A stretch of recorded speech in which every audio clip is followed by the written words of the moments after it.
All Summer in a Day by Ray Bradbury. Ready? Ready? Now? Soon. The scientists really know? Will it happen today? Will it? Look, look, see for yourself. The children pressed to each other like so many roses, so many weeds, intermixed, peering out for a look at the hidden sun. It rained. It had been raining for 7 years, thousands upon thousands of days compounded and filled from one end to the other with rain, with the drum and gush of water, with the sweet crystal fall of showers, and the concussion of storms so heavy they were tidal waves come over the islands. 1,000 forests had been crushed under the rain and grown up 1,000 times to be crushed again. And this was the way life was forever on the planet Venus. And this was the schoolroom of the children of the rocket, men and women who had come to a reigning world to set up civilization and live out their lives. It's stopping! It's stopping! Yes, yes! Margot stood apart from them, from these children who could never remember a time when there wasn't rain and rain and rain.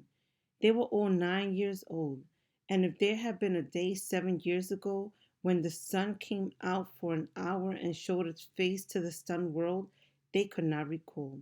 Sometimes at night she heard them stir in remembrance, and she knew they were dreaming and remembering gold or a yellow crayon or a coin large enough to buy the world with.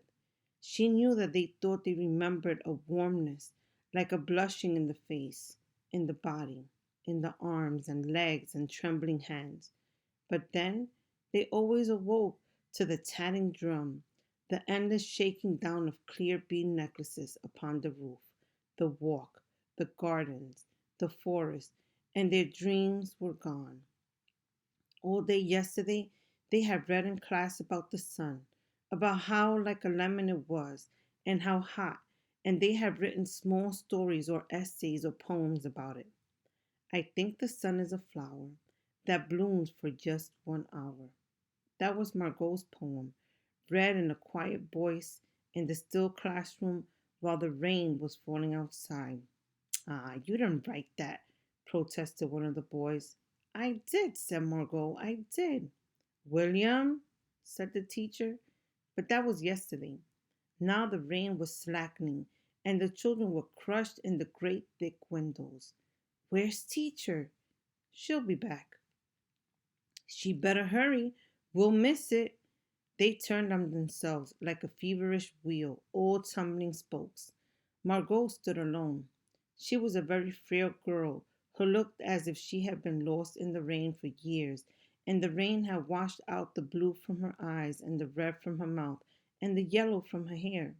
She was an old photograph dusted from an album, whitened away, and if she spoke at all, her voice would be a ghost.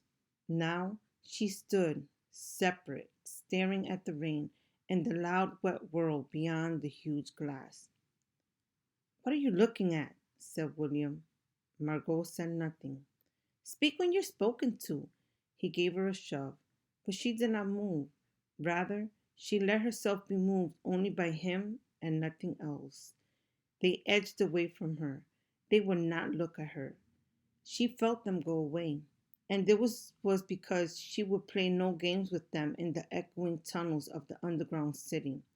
If they tagged her and ran, she stood blinking after them and did not follow. When the class sang songs about happiness and life and games, her lips barely moved. Only when they sang about the sun and the summer did her lips move as she watched the drenched windows. And then, of course, the biggest crime of all was that she had come here only 5 years ago from Earth, and she remembered the sun and the way the sun was, and the sky was when she was 4 in Ohio, and they had been on Venus all their lives, and they had been only 2 years old when the last sun came out, and had long since forgotten the color and heat of it, and the way that it really was. But Margot remembered. It's like a penny, she said once, eyes closed. No, it's not, the children cried. It's like a fire, she said, in the stove. You're lying. You don't remember, cried the children. But she remembered and stood quietly apart from all of them and watched the patterning windows. And once, a month ago, she had refused to shower in the school shower rooms, had clutched her hands to her ears and over her head, screaming the water mustn't touch her head.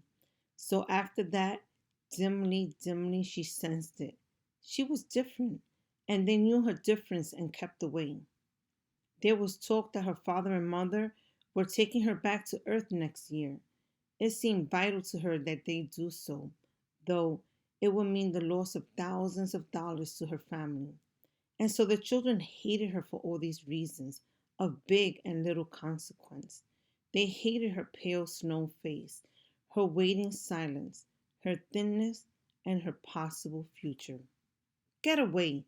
The boy gave her another push. What are you waiting for? Then, for the first time, she turned and looked at him, and what she was waiting for was in her eyes. Well, don't wait around, cried the boy savagely. You won't see nothing. Her lips moved. Nothing, he cried. It was all a joke, wasn't it? He turned to the other children. Nothing's happening today, is it? They all blinked at him, and then, understanding, laughed and shook their heads. Nothing, nothing. Oh, but Margot whispered, her eyes helpless. But this is the day. The scientists predict. They say. They know. The sun. All a joke, said the boy, and seized her roughly. Hey, everyone, let's put her in a closet before teacher comes. No, said Margot, falling back. They surged about her, caught her up, and bore her, protesting and then pleading and then crying, back into a tunnel, a room, a closet, where they slammed and locked the door. They stood looking at the door and saw it tremble from her beating and throwing herself against it. They heard her muffled cries. Then, smiling, they turned and went out and back down the tunnel just as the teacher arrived. Ready, children? She glanced at her watch. Yes, said everyone. Are we all here? Yes. The rain slackened still more. They crowded to the huge door. The rain stopped. It was as if in the midst of a film concerning an avalanche, a tornado, a hurricane, a volcanic eruption, something had, first, gone wrong with the sound apparatus, thus muffling and finally cutting off all noise, all of the blast and repercussions and thunders, and then, suddenly, ripped the film from the projector and inserted in its place a peaceful tropical slide which did not move or tremor. The world ground to a standstill. The silence was so immense and unbelievable that you felt your ears had been stuffed or you had lost your hearing altogether. The children put their hands to their ears. They stood apart. The door slid back, and the smell of the silent, waiting world came into them. The sun came out.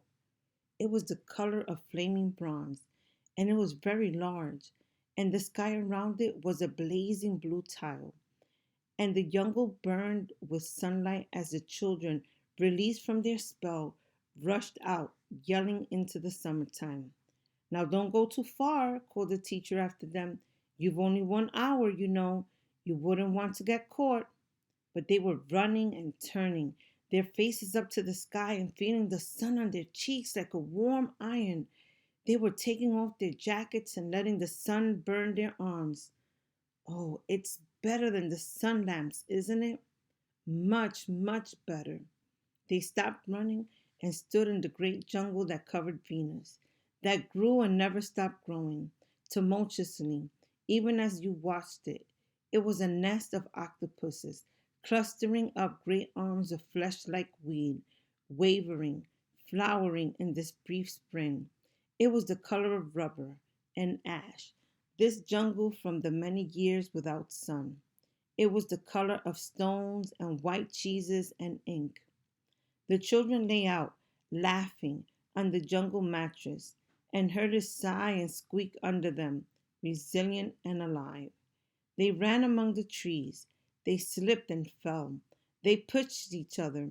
They played hide and seek and tag. But most of all, they squinted at the sun until the tears ran down their faces.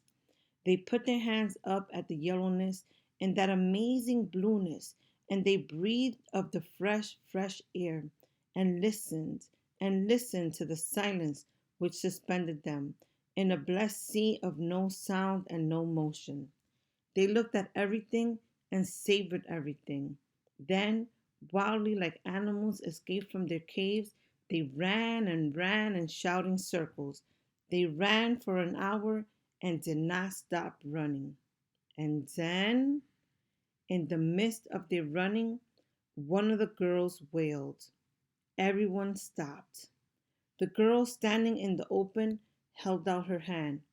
Oh, look, look, she said, trembling. They came slowly to look at her open palm. In the center of it, cupped and huge, was a single raindrop. She began to cry looking at it. They glanced quietly at the sun. Oh, oh. A few cold drops fell on their noses, and their cheeks, and their mouths. The sun faded behind a stir of mist. A wind blew cool around them. They turned and started to walk back toward the underground house, their hands at their sides, their smiles vanishing away. A boom of thunder startled them, and like leaves before a new hurricane, they tumbled upon each other and ran. Lightning struck 10 miles away, 5 miles away, a mile, a half mile. The sky darkened into midnight in a flash. They stood in the doorway of the underground for a moment until it was raining hard. Then they closed the door and heard the gigantic sound of the rain falling in tons and avalanches everywhere and forever. Will it be 7 more years? Yes, 7. Then one of them gave a little cry. Margot! What? She's still in the closet where we locked her. Margot? They stood as if someone had driven them like so many stakes into the floor. They looked at each other and then looked away. They glanced out at the world that was raining now and raining steadily. They could not meet each other's glances. Their faces were solemn and pale. They looked at their hands and feet, their faces down. Margot. One of the girls said, Well? No one moved. Go on, whispered the girl. They walked slowly down the hall in the sound of cold rain. They turned through the doorway to the room, in the sound of the storm and thunder, lightning on their faces, blue and terrible. They walked over to the closet door slowly and stood by it. Behind the closet door was only silence. They unlocked the door even more slowly and let Margot